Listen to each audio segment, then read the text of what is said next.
2023년 5월 4일 이정훈입니다. 비겁한 중국과 러시아 그리고 북한에 대해서 이야기할까 합니다. 그들의 변명과 꼼수가 보입니다. 김정은, 시진핑, 푸틴을 잡으려면 논리와 더불어 힘이 있어야 된다는 걸 보여줍니다. 러시아의 전쟁 기업, 용병 기업, 바그너 그룹의 리더가 프리고진이죠. 우크라이나군이 전선을 따라 활동하는 것을 지켜보고 있다라고 했습니다. 우크라이나의 대반격이 가까운 시일 내에 활성화 단계로 발전할 것이다 라고도 했습니다. 지금 우크라이나가 반격할 조짐은 매우 많습니다. 그동안 우크라이나는 공군기다운 공군기가 하나도 없었습니다. 근데 지금 폴란드라든지 과거의 공산국 국가들이 우크라이나가 익숙한 소련제 구식 전투기들을 인도를 했죠. 그리고 독일을 필두로 유럽 국가들이 전차와 장갑차를 상당히 지원했습니다. 보도에 따르면 장갑차가 1550대, 전차는 230대. 이 중에 제일 많은 거는 독일제 레오파트죠. 미국의 에이브람스도 같고, 영국제 챌린저, 프랑스는 뭐죠? 그런 전차들이 가 있습니다. 장갑차가 1500대라고 하게 되면 상당히 많죠. 단순 계산으로는 10명이 탄다고 하게 되면 15,000명, 1개 사단 플러스가 타고 기동할 수 있는, 이게 우크라이나 지역 루안스키 그쪽은 아주 벌판이니까 기동전이 펼칠 수 있습니다. 이제 날이 풀렸고 따뜻해져 가니까는 그 진흙은 이제 사라지죠. 그러면 기동전을 하기 좋은 시즌이 옵니다. 우크라이나는 지금 빼앗긴 루안스키 지역하고 크림반도를 되찾고 전쟁을 그만하자 뭐 그런 입장이니까 그걸 되찾고 이제 뭐 어떻게 하자는 거죠. 그리고 지금 한 번도 러시아의 본토를 공격하지 못했는데 뭐 지난번에 크림반도에 있는 유리저장고 태운 거는 폭격한 거는 과거의 우크라이나 영토를 러시아가 차지해서 군사시설 해놓은 걸 때린 거니까 러시아의 영토가 아니죠. 러시아의 중앙을 때려야 되는데 어디까지 반격을 할지 모릅니다. 근데 이런 반격 가능성에 대해서 지금 러시아가 쫄르고 있다는 사실이 많이 보입니다. 아주 좋은 사례가 5월 2일 날 있었다는 사건인가요? 그들의 대통령궁인 크레물린 궁상공으로 무인기 2대가 들어왔는데 그거를 러시아의 방공 세력이 격추했다 뭐 그런 것 같아요. 그리고 이 무인기는 우크라이나가 보낸 거다. 우크라이나에서 직접 보낼 수는 없겠죠. 뭐 무인기가 얼마나 많이 날아갑니까? 프레데터나 글로벌 호크 같으면 모를까. 이건 많이 못 날아갑니다. 거리가 제법 돼 있으니까. 그러니까 아마 했다면 가까이 가서 간첩들이 가서 띄웠다 이런 가능성인데 이게 격추를 했는데 우크라이나 거라고 어떻게 특정을 할 수가 있죠? 그리고 흥미로운 거는 5월 9일 2차 대전 소련이 이겼다고 하는 전승절 앞두고 그 행사가 있으니까 노린 거다라고 하는데 정작 푸틴은 이때 지방에 가 있었습니다. 러시아가 자작극으로 보이죠. 아니 러시아도 그래도 어쨌든 국가인데 무인기가 자기네 대통령은 근처로 올 때까지 몰랐다. 물론 우리도 지난번에 뭐 용산 근처 몇 킬로까지 왔는데 북한 무인기 몰랐고 알아도 어떻게 하지 못했는데 글쎄 그 맞추기까지 했다고 하는데 우크라이나 걸 특정할 수가 있나? 결국은 뭐냐? 지금 지금 러시아가 이를 꾸미고 있죠. 우크라이나가 쳐들어오게 되면 반격을 하게 되면 깨질 가능성이 있죠.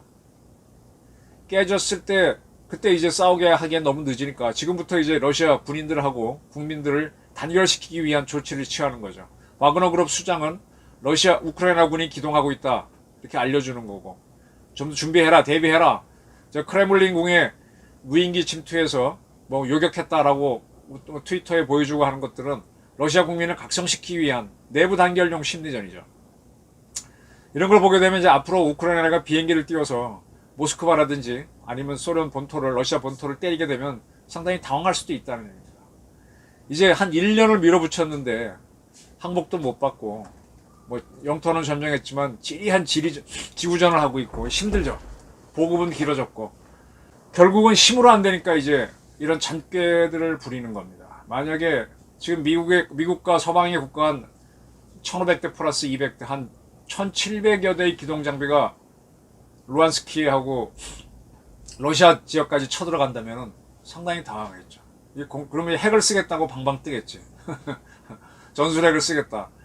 전술핵 쓰겠다 그러면 또 이제 복잡한 문제가 생기겠죠. 아마 그러니까 이런 것들이 지금 일을 저질러 놓고 감당을 못하는 푸틴의 고민입니다. 자, 우리 대통령이 윤석열 대통령이 아니 지금 지금까지 중국이 뭐 했냐, 북한이 핵 위협하는 동안 니들이 한 게 없으니까 우리가 미국하고 확장 억제 강화를 하는 거 아니냐라고 했습니다. 이에 대해서 중국 외교부 대변인이 뭐라 그랬나요? 엿먹고 어디 나무에 와서 고기 잡으려고 하느냐라고 해놓고 나서 하는 문제가 뭔가 하면은 한반도 문제는 정치와 안보의 문제다.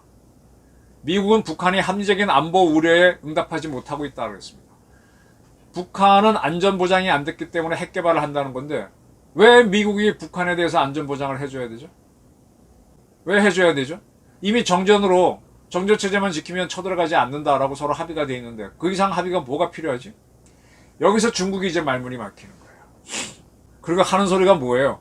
그 유엔 안보리 결의에는 북한이 핵을 만들지 말라는 것만 있는 게 아니라 북한을 제재하라는 것만 있는 게 아니라 인도적 지원을 하라는 것도 있다. 있지. 인도적 지원만. 근데 그런 걸 얘기하면서 요리저리 지금 말을 피해가는 겁니다. 지금 북한이 우리가 워싱턴 선언에서 북한 정권의 소멸을 위해서 북한이 핵을 사용하면 할 수도 있다라고 하니까 이제 반응들을 하는데 북한에서 이제 반란을 일으킬 수 있는 세력은 젊은이니까 젊은이들이 배신하지 못하도록 단결 대회를 하고 이제 악을 써서 대드는 욕만 퍼붓고 있습니다. 제가 드리는 말씀은 그겁니다. 이 공산국가, 전현직 공산국가를 다루려면 우선 철저하게 힘이 있어야 됩니다. 쟤네들은 그 국제정치는 힘에 의해서 결정되는 거거든요. 힘이 있는 사람이 한마디 하게 되면 말빨이 서고 힘없는 사람이 말을 하게 되면 무시를 당합니다. 그 다음에 두 번째, 논리가 있어야 돼요. 지금 중국은 계속해서 우리가 지금 중국한테 매달렸잖아요. 아, 북한 핵실험 하지 말게 해줘, 뭐 해줘. 그러니까 건방지게 뭐 하는 척 하면서 뭐 큰 소리 쳤는데 니들 아무것도 안 했지? 그러면 내가 미국하고 할 거야? 내가 단도로 북한 때릴 거야? 싫어? 그럼 니들 북한 핵 갖고 있는 거 보고도 가만히 지금 나도 갖는다? 이런 식으로 몰아쳐야 됩니다. 거칠게 다루라는 게 이겁니다. 그리고 그만한 힘과 능력이 있고요. 지금 중국은 대만하고 뭐 하고 있는데 미국하고 힘든데 일본하고 힘든데 우리까지 힘들면 뭐 어떻게 지들이 해? 못해요. 중국 저거 별거 아니에요. 우리가 중국산 보게 되면 다 이렇게 무시하고 싼 걸로 보잖아요. 저는 중국 무기도 싸구려로 봅니다. 제가 중국 무기를 많이 안 봤지만 과거 중국 군함을 한번 타본 적이 있어요. 어디 방문해서 퉁 쳐보니까 되게 얇더만. 물론 그 사이 기술 발전해서 더 좋아졌을 수 있겠지만 중국제는 무기도 중국제라는 게 그때의 제 기억이었습니다.